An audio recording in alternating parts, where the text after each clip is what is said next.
मई 2024 की एक बेहद शानदार और शाही शादी। 3 करोड़ रुपए का घर बतौर तोहफा, एक नया आलीशान क्लिनिक और एक ऐसा कपल जिसे देखकर हर कोई रश्क करे। दोनों पेशे से डॉक्टर। बाहर से ये सब किसी परफेक्ट फेरी टेल जैसा दिखता था, लेकिन अंदर ही अंदर ये एक खौफनाक मेडिकल थ्रिलर की शक्ल ले चुका था। आज के इस फाइल में हम जिस मर्डर केस की तह तक जाएंगे, उसमें खून का एक कतरा भी नहीं बहा। किसी चाकू, बंदूक या आम जहर का इस्तेमाल नहीं हुआ। एक सर्जन ने अपनी मेडिकल पढ़ाई और अपनी काबिलियत को एक ऐसे खामोश और अदृश्य हथियार में बदल दिया जिसे पकड़ पाना पुलिस के लिए भी लगभग नामुमकिन था। ये मर्डर इतना क्लिनिकल और सटीक था कि इसे एक परफेक्ट क्राइम की तरह डिजाइन किया गया था। मैंने जब इस केस के फोरेंसिक और मेडिकल दस्तावेज गहराई से पढ़े तो मेरे रोंगटे खड़े हो गए। एक इंसान जिसे जीवन बचाने की कसम दिलाई गई थी, उसने उसी मेडिकल नॉलेज का इस्तेमाल पूरे होशो हवास में अपनी ही पत्नी की जान लेने के लिए किया। इंसान बीमार होता है तो सबसे ज्यादा भरोसा डॉक्टर और अपने जीवन साथी पर करता है, और यहाँ ये दोनों ही रूप एक ही कातिल के थे। इस कहानी के किरदारों की पहचान को ध्यान में रखते हुए हम काल्पनिक नामों का इस्तेमाल करेंगे। हमारी कहानी की शिकार है 28 साल की एक बेहद होनहार डर्मेटोलॉजिस्ट डॉक्टर अनन्या, और इस खौफनाक साजिश को रचने वाला है उनका ही पति डॉक्टर विक्रम, जो पेशे से एक जनरल सर्जन है। ये एक ऐसे विकृत दिमाग की कहानी है जिसने अपने सफ़ेद कोट के पीछे एक बेरहम कातिल को छिपा रखा था। आज हम उस खौफनाक रात की पूरी टाइमलाइन, उस साइलेंट मेडिकल वेपन की वर्किंग और उन बारीक फोरेंसिक सबूतों को डिटेल में डिकोड करेंगे जिन्होंने 6 महीने बाद इस परफेक्ट इल्यूजन को हमेशा के लिए तोड़ कर रख दिया। 26 मई 2024। ये वो दिन था जब एक फेरी टेल जैसी कहानी की शुरुआत हुई थी। हमारी कहानी की शिकार 28 साल की डॉक्टर अनन्या, एक बेहद होनहार और होशियार डर्मेटोलॉजिस्ट यानी स्किन स्पेशलिस्ट थीं। उनके पिता ने अपनी बेटी की खुशियों के लिए कोई कसर नहीं छोड़ी थी। डॉक्टर अनन्या की शादी डॉक्टर विक्रम से तय हुई। विक्रम भी कोई आम इंसान नहीं था। वो एक नामी सरकारी अस्पताल में जनरल सर्जन और गैस्ट्रोएंटेरोलॉजिस्ट यानी पेट और आंत की बीमारियों का विशेषज्ञ था। बाहर से देखने पर यह एक परफेक्ट पावर कपल था। शादी में पानी की तरह पैसा बहाया गया। डॉक्टर अनन्या के पिता ने अपनी बेटी और दामाद को तोहफे में 3 करोड़ रुपए का एक आलीशान घर दिया। बात सिर्फ घर तक नहीं रुकी। दोनों डॉक्टर्स के शानदार करियर को उड़ान भरने के लिए उन्होंने स्किन एंड स्कैल्प नाम का एक हाईटेक प्राइवेट क्लिनिक भी सेटअप करवा कर दिया, जिसकी ग्रैंड ओपनिंग 4 मई 2025 को होने वाली थी। साउथ अफ्रीका में हनीमून और एक लग्जरी लाइफस्टाइल, सब कुछ बिल्कुल वैसा ही चल रहा था जैसा एक पिता अपनी बेटी के सुरक्षित भविष्य के लिए देखता है। लेकिन हर खूबसूरत तस्वीर के पीछे कुछ गहरे और डार्क शेड्स छिपे होते हैं। डॉक्टर अनन्या को शादी से पहले से ही गैस्ट्रिक और मेटाबॉलिक डिसऑर्डर की एक पुरानी समस्या थी। ये एक ऐसी मेडिकल कंडीशन होती है जिसमें इंसान का डाइजेस्टिव सिस्टम बहुत ज़्यादा सेंसिटिव हो जाता है। थोड़ा सा भी कुछ अनचाहा खाने पीने के बाद पेट में तेज दर्द, एसिडिटी और लगातार उल्टियाँ होने लगती हैं। ये कोई जानलेवा बीमारी नहीं है, लेकिन जब ये ट्रिगर होती है तो मरीज शारीरिक रूप से बहुत कमज़ोर और असहाय महसूस करता है। यहीं से इस खौफनाक कहानी का सबसे बड़ा इल्यूजन यानी छलावा आकार लेने लगता है। डॉक्टर विक्रम कोई आम डॉक्टर नहीं था। वो पेशे से एक गैस्ट्रोएंटेरोलॉजिस्ट था, यानी ठीक उसी बीमारी का स्पेशलिस्ट जिससे डॉक्टर अनन्या जूझ रही थी। जब भी डॉक्टर अनन्या की तबीयत बिगड़ती, डॉक्टर विक्रम एक बेहद केयरिंग पति का रूप धारण कर लेता। वो अपनी पत्नी का पूरा इलाज घर पर ही करता था। घर के अंदर मेडिकल उपकरण आना, नसों में कैन्युला यानी प्लास्टिक ट्यूब फिट करना या आईवी फ्लूइड्स यानी पानी की बोतल चढ़ाना उनके घर में एक बहुत ही आम बात हो गई थी। डॉक्टर विक्रम ने अपने सफ़ेद कोट और अपनी केयरिंग हस्बैंड की इमेज को एक अभेद्य ढाल बना लिया था। उसने अपनी पत्नी की इसी पुरानी बीमारी को अपने परफेक्ट क्राइम का स्टेज बना लिया। डॉक्टर अनन्या के माता पिता के लिए ये दुनिया का सबसे बड़ा सुकून था। उन्हें लगता था कि उनकी बेटी बिल्कुल महफूज हाथों में है। परिवार को लगता था कि दामाद के रूप में उन्हें एक ऐसा बेटा मिल गया है जो उनकी बेटी का हर पल ख्याल रखता है। डॉक्टर विक्रम इतना शातिर था कि वो अपनी ड्यूटी के दौरान भी डॉक्टर अनन्या को लगातार फ़ोन और मैसेज करके उसके दर्द और उसकी थकान के बारे में पूछता रहता था। सबको लगता कि वो फिक्रमंद है, लेकिन असलियत में वो अपनी दी गई दवाओं के असर को मॉनिटर कर रहा था। वो एक साइंटिस्ट की तरह चेक कर रहा था कि उसकी दी गई दवाएं डॉक्टर अनन्या के शरीर पर क्या और कितना असर डाल रही हैं। डॉक्टर अनन्या अपनी बीमारी की वजह से पूरी तरह अपने डॉक्टर पति पर निर्भर हो चुकी थी। उसने कभी सपने में भी नहीं सोचा था कि जो हाथ उसकी नस टटोलकर उसे दर्द की दवा दे रहे हैं, वही हाथ बहुत जल्द एक सर्जिकल स्ट्राइक की तरह उसकी जिंदगी की डोर काटने वाले हैं। ये एक ऐसा परफेक्ट इल्यूजन था जिसे डॉक्टर विक्रम ने बहुत ही ठंडे दिमाग से बुना था। बाहर से दुनिया को एक खुशहाल शादीशुदा जिंदगी दिख रही थी, लेकिन घर की चारदीवारी के अंदर एक खामोश और अदृश्य मौत का जाल बिछा दिया जा चुका था। बाहर से डॉक्टर विक्रम एक बहुत ही केयरिंग पति और एक काबिल गैस्ट्रो सर्जन दिखता था, लेकिन उसके दिमाग की परतें जब पुलिस इन्वेस्टिगेशन फाइल्स में खुलीं, तो एक ऐसा सच सामने आया जिसने मुझे भी अंदर तक हिला कर रख दिया। डॉक्टर विक्रम के अंदर एक ऐसा लालची और साइकोपैथ इंसान छिपा था, जो इंसानी जान से ज़्यादा अपने ईगो, अपने लालच और अपनी विकृत इच्छाओं से प्यार करता था। इस नफरत के बीज एक बहुत ही छोटी सी घटना से बोए गए थे। शादी के कुछ समय बाद एक सोशल गैदरिंग में डॉक्टर अनन्या को अपनी पुरानी मेटाबॉलिक बीमारी की वजह से अचानक उल्टी होने लगी। वहां मौजूद डॉक्टर विक्रम के दोस्तों ने हंसते हुए उसका मजाक उड़ाया कि उसने एक बीमार औरत से शादी कर ली है। एक आम पति इस बात पर अपने दोस्तों को जवाब देता, लेकिन डॉक्टर विक्रम की ईगो इतनी बड़ी थी कि ये बात उसे अंदर तक चुभ गई। उसे लगने लगा कि शर्मा परिवार ने अनन्या की गैस्ट्रिक बीमारी की बात छिपाकर उसे धोखा दिया है। इसके अलावा घर के हर छोटे बड़े फैसले में अनन्या अपने पिता से राय लेती थी। विक्रम को लगता था कि उसकी कोई अहमियत नहीं है और वो सिर्फ एक कठपुतली है। केयर और फिक्र के उस नकाब के पीछे विक्रम हर दिन अपनी पत्नी से नफरत करने लगा था। ईगो के अलावा इस पूरी साजिश की दूसरी सबसे बड़ी वजह थी पैसा। डॉक्टर विक्रम पूरी तरह से अपनी पत्नी की कमाई और अपने ससुर के पैसों पर निर्भर था। उसने अपने ससुर से खुद के लिए एक बहुत बड़ा और महंगा प्राइवेट अस्पताल बनवाने की डिमांड की थी, लेकिन शर्मा जी ने उसे पहले स्किन एंड स्कैल्प नाम के एक क्लिनिक से शुरुआत करके एक्सपीरियंस लेने की सलाह दी। इन्वेस्टिगेशन में ये बात भी सामने आई कि क्लिनिक के लिए विक्रम ने जो 2 चेक दिए थे, वे बाउंस हो गए थे। उसकी अपनी कोई हैसियत नहीं थी। अगर उसे अनन्या से इतनी ही नफरत थी, तो कानूनी तौर पर तलाक लिया जा सकता था, लेकिन डॉक्टर विक्रम बहुत ही कैलकुलेटिव था। तलाक देने का सीधा मतलब था 3 करोड़ रुपए का वो आलीशान घर, नया क्लिनिक और समाज में एक अमीर डॉक्टर दामाद का रुतबा हमेशा के लिए अपने हाथ से खो देना। विक्रम को पैसा और स्टेटस दोनों चाहिए थे, बस उसे अपनी पत्नी से हमेशा के लिए छुटकारा चाहिए था। इस केस को गहराई से पढ़ते हुए मुझे एक ऐसी डिटेल मिली जो डॉक्टर विक्रम के क्रिमिनल माइंडसेट को पूरी तरह एक्सपोज करती है। 2023 में, यानी शादी से पहले, उसका मुंबई में अपनी ही एक पुरानी क्लासमेट के साथ अफेयर था। जब उसे अनन्या जैसी अमीर लड़की से शादी करने का लालच मिला, तो उसने अपनी उस एक्स गर्लफ्रेंड से पीछा छुड़ाने के लिए एक बहुत ही डरावनी कहानी रची। उसने अपने ही पिता से उस लड़की को फ़ोन करवाया और ये झूठ बुलवा दिया कि विक्रम की एक कार एक्सीडेंट में मौत हो गई है। एक इंसान अपनी ही मौत का झूठा नाटक अपने पिता से करवा रहा है और उसका परिवार इस साजिश में उसका साथ दे रहा है। ये इस बात का परफेक्ट सबूत है कि डॉक्टर विक्रम बिना किसी अपराध बोध के अपने फायदे के लिए किसी भी हद तक गिर सकता था। तलाक का रास्ता बंद देखकर विक्रम ने अपना सारा ध्यान एक परफेक्ट मर्डर प्लान करने में लगा दिया। पुलिस की जांच में पता चला कि वो लंबे समय से मर्डर और क्राइम पर बनी फिल्में और सीरीज देख रहा था। उसने तय किया कि वो अपनी पत्नी का कत्ल किसी हथियार या जहर से नहीं करेगा, बल्कि वो अपनी मेडिकल नॉलेज का इस्तेमाल करेगा।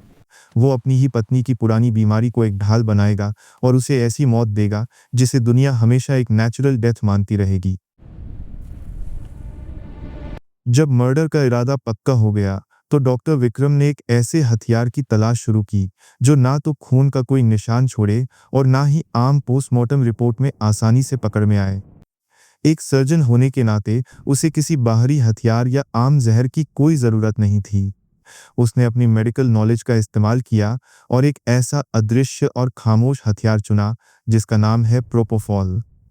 मैं आपको बिल्कुल आसान भाषा में समझाता हूँ कि प्रोपोफॉल क्या है और ये कितना खतरनाक हो सकता है। प्रोपोफॉल कोई जहर नहीं है, बल्कि एक सफ़ेद रंग का बहुत ही पावरफुल एनेस्थीसिया ड्रग है। जब किसी मरीज की कोई बड़ी सर्जरी होती है, तो उसे गहरी नींद में सुलाने और दर्द से बेखबर करने के लिए ऑपरेशन थिएटर या आईसीयू में ये दवा दी जाती है। इसका डोज मरीज के वजन और मेडिकल कंडीशन के हिसाब से बहुत ही बारीकी से मापा जाता है। ये दवा सीधे दिमाग पर असर करती है और नर्वस सिस्टम को सुन्न कर देती है। अगर इसकी मात्रा शरीर में थोड़ी सी भी ज्यादा हो जाए तो मरीज का ब्लड प्रेशर अचानक से गिर जाता है और रेस्पिरेटरी सिस्टम यानी सांस लेने की प्रक्रिया पूरी तरह बंद हो जाती है, जिससे इंसान की तुरंत मौत हो जाती है। मशहूर पॉप स्टार माइकल जैक्सन की मौत भी इसी दवा के ओवरडोज से ही हुई थी। डॉक्टर विक्रम एक सर्जन था और वो इस दवा के एक एक खतरे को बहुत ही अच्छी तरह समझता था। 21 अप्रैल 2025 को डॉक्टर अनन्या के पेट में एक बार फिर तेज दर्द उठा। डॉक्टर विक्रम ने उसकी इसी पुरानी गैस्ट्रिक बीमारी को अपने परफेक्ट मर्डर का रास्ता बना लिया।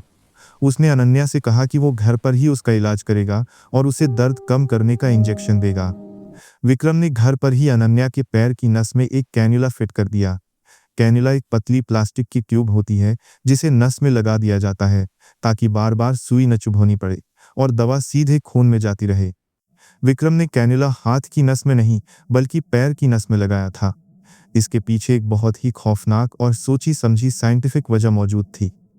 मेडिकल साइंस के मुताबिक जब प्रोपोफॉल को हाथ की या कलाई की छोटी नसों में इंजेक्ट किया जाता है तो मरीज को बहुत तेज जलन और भयानक दर्द होता है।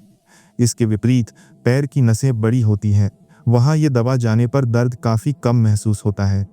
विक्रम बिल्कुल नहीं चाहता था कि दवा डालते वक्त अनन्या को कोई अजीब दर्द हो और उसे या उसके परिवार को कुछ भी शक हो जाए। वो उसे पेट दर्द की दवा पेंटाप्राजोल का नाम बताकर असल में प्रोपोफॉल का धीमा जहर दे रहा था। 23 अप्रैल आते आते अनन्या कैन्युला लगे होने की वजह से दर्द से तड़प रही थी और वो ठीक से चल भी नहीं पा रही थी। उसने विक्रम से उस ट्यूब को निकालने की बहुत मिन्नतें की, लेकिन विक्रम ने उसे व्हाट्सएप पर एक ऐसा मैसेज भेजा जिसे पढ़कर किसी के भी रोंगटे खड़े हो जाएंगे। उसने लिखा, आज मैं तुम्हें आखिरी डोज दूंगा, उसके बाद तुम्हें कोई दर्द नहीं होगा। उसी रात करीब 9:30 बजे विक्रम ने पैर में लगे उसी कैन्युला के जरिए उसे प्रोपोफॉल का एक हैवी और लीथल डोज दे दिया।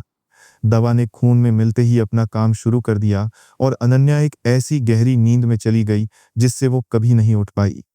अपनी ही पत्नी की सांसें हमेशा के लिए रोकने के बाद विक्रम आराम से दूसरे कमरे में गया और बिना किसी खौफ के नेटफ्लिक्स देखने लगा। एक रक्षक कहलाने वाला डॉक्टर ने अपने ही घर के बेडरूम को एक खौफनाक एग्जीक्यूशन चेंबर में बदल दिया था और बाहर की दुनिया इस खामोश कत्ल से पूरी तरह बेखबर थी। क्राइम की ऐसी इन डेप्थ डिटेल्स और साइकोलॉजिकल एनालिसिस निकालने में बहुत रिसर्च लगती है। अगर आपको मेरा ये रिसर्च बेस्ड स्टाइल पसंद आ रहा है तो आप राजदार चैनल को सब्सक्राइब कर सकते हैं। ये हमें ऐसी ही डार्क और सच्ची फाइल्स आपके सामने लाने में मदद करता है। 24 अप्रैल 2025 की सुबह घड़ी में करीब 7:30 बज रहे थे। डॉक्टर विक्रम उठा और दूसरे कमरे में गया। उसने डॉक्टर अनन्या को उठाने का नाटक किया, लेकिन अनन्या हमेशा के लिए शांत हो चुकी थी। उसका शरीर ठंडा पड़ चुका था। एक डॉक्टर होने के नाते किसी भी मेडिकल प्रोफेशनल का सबसे पहला रिफ्लेक्स एक्शन होता है सीपीआर देना, यानी सीने को जोर जोर से दबाकर बंद हो चुके दिल और सांसों को दोबारा चालू करने की कोशिश करना। लेकिन डॉक्टर विक्रम ने ऐसा कुछ नहीं किया। उसने जानबूझकर अपनी पत्नी को सीपीआर नहीं दिया ताकि उसके वापस लौटने की 0.01% गुंजाइश भी बाकी न रहे। इसके बजाय उसने अपना अगला दांव चला और एक बदहवास घबराए हुए पति का बेहतरीन नाटक शुरू कर दिया। वो भागकर अनन्या के माता पिता के पास गया। परिवार के लोग भागते हुए आए और अनन्या को तुरंत एक नज़दीकी प्राइवेट अस्पताल ले जाया गया। वहां चेकअप के बाद डॉक्टर्स ने जो कहा उसने अनन्या की दुनिया उजाड़ दी। डॉक्टर्स ने उसे ब्रॉड डेड यानी मृत लाया गया घोषित कर दिया। मौत की खबर सुनते ही परिवार पर दुखों का पहाड़ टूट पड़ा। यहीं से डॉक्टर विक्रम का असली कवर अप यानी सबूत मिटाने का खेल शुरू हुआ। उसने परिवार के आंसुओं का फायदा उठाते हुए उन्हें इमोशनली ब्लैकमेल करना शुरू कर दिया। उसने कहा कि अनन्या बहुत समय से गैस्ट्रिक बीमारी से जूझ रही थी और ये मौत उसी पुरानी बीमारी के कारण हुई है। उसने परिवार से मिन्नतें की कि अपनी बेटी के शरीर की चीरफाड़ ना करवाएं, उसे शांति से विदा होने दें। एक दुख में डूबा परिवार अपने ही दामाद पर क्यों शक करता। माता पिता बिना पोस्टमार्टम के अंतिम संस्कार के लिए मान भी गए थे। लेकिन हर परफेक्ट मर्डर प्लान में एक ऐसी चूक होती है जिसे कातिल देख नहीं पाता। इस केस में वो चूक थी अनन्या की बड़ी बहन डॉक्टर नेहा। नेहा खुद पेशे से एक रेडियोलॉजिस्ट थी। जब उसने पूरे घटनाक्रम को देखा तो उसका मेडिकल दिमाग इस थ्योरी को मानने के लिए तैयार ही नहीं हुआ। कि 28 साल की एक जवान लड़की सिर्फ पेट की एक आम बीमारी से अचानक कैसे मर सकती है। उसने देखा कि डॉक्टर विक्रम पोस्टमार्टम से बचने के लिए कुछ ज्यादा ही जोर लगा रहा है। नेहा ने साफ कह दिया कि पुलिस कंप्लेंट के बिना और बिना पोस्टमार्टम के अंतिम संस्कार हरगिज नहीं होगा। बहन की जिद के आगे किसी की नहीं चली। अस्पताल की सूचना पर पुलिस आई और शुरुआत में अननेचुरल डेथ यानी अस्वाभाविक मौत की रिपोर्ट दर्ज की गई। इसी बीच क्राइम सीन इन्वेस्टिगेशन टीम ने घर जाकर वहां से इस्तेमाल किए गए कैन्युला, आईवी ट्यूब्स और मेडिकल आइटम्स सीज कर लिए। डॉक्टर विक्रम को लगा था कि घर में एक डॉक्टर होने के नाते इन चीजों का मिलना पुलिस को शक नहीं देगा। जब अनन्या की बॉडी को पोस्टमार्टम रूम में ले जाया जा रहा था, तब वहां एक बहुत ही अजीबोगरीब वाकया हुआ। डॉक्टर विक्रम अंदर से बुरी तरह डरा हुआ था।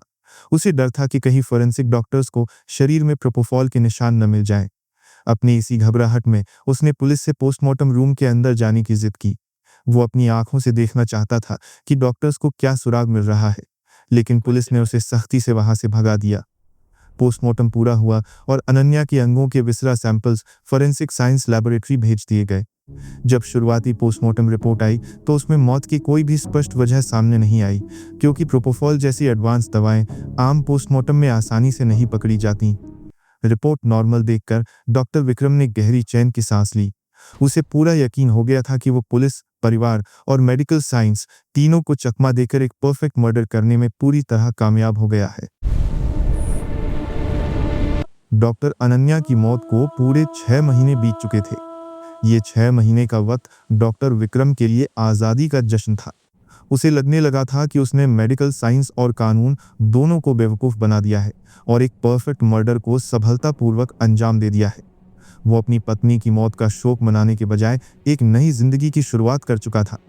उसने अपना नया सोशल मीडिया अकाउंट बनाया, खुद को नोमैडिक सर्जन का नाम दिया और गोवा से लेकर सेशल्स जैसे महंगे आइलैंड्स पर छुट्टियां मनाने लगा। एक आम इंसान कत्ल करने के बाद डर के साए में जीता है, पुलिस से छिपता है, लेकिन ये इंसान अपनी पत्नी को एक खौफनाक मौत देने के बाद बहुत ही बेशर्मी से अपनी इस नई आज़ादी को सेलिब्रेट कर रहा था। लेकिन हर साइकोपैथ क्रिमिनल अपने ओवर कॉन्फिडेंस में एक ऐसी गलती जरूर करता है जो उसकी बर्बादी की स्क्रिप्ट लिखती है। डॉक्टर विक्रम ने भी अपने इसी घमंड में एक बहुत ही डरावनी गलती की। अपनी पत्नी को रास्ते से हटाने के बाद उसने उन पुरानी गर्लफ्रेंड्स और दूसरी महिला डॉक्टरों से दोबारा संपर्क करना शुरू किया।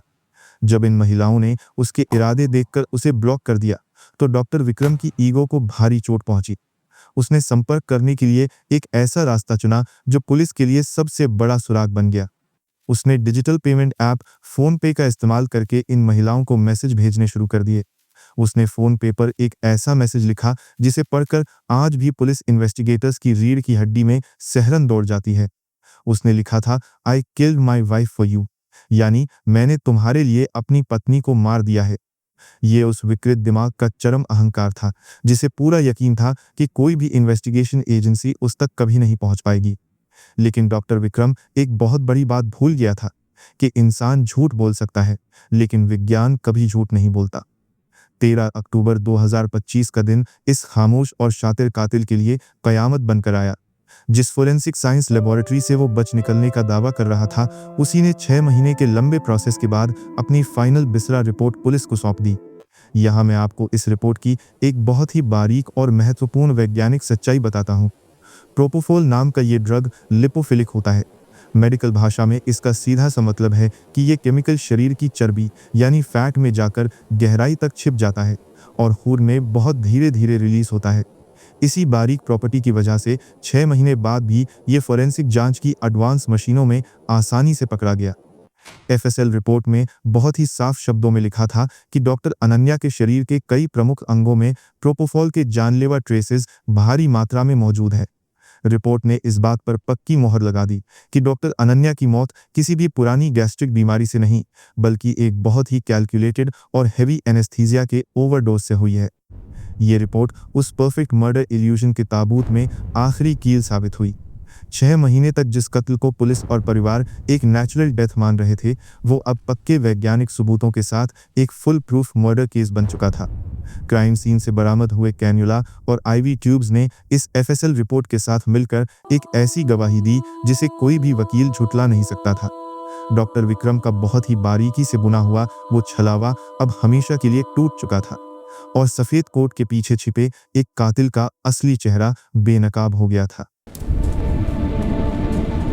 14 अक्टूबर 2025 वो दिन था जब डॉक्टर विक्रम का बुना हुआ परफेक्ट मर्डर का छलावा हमेशा के लिए टूट गया।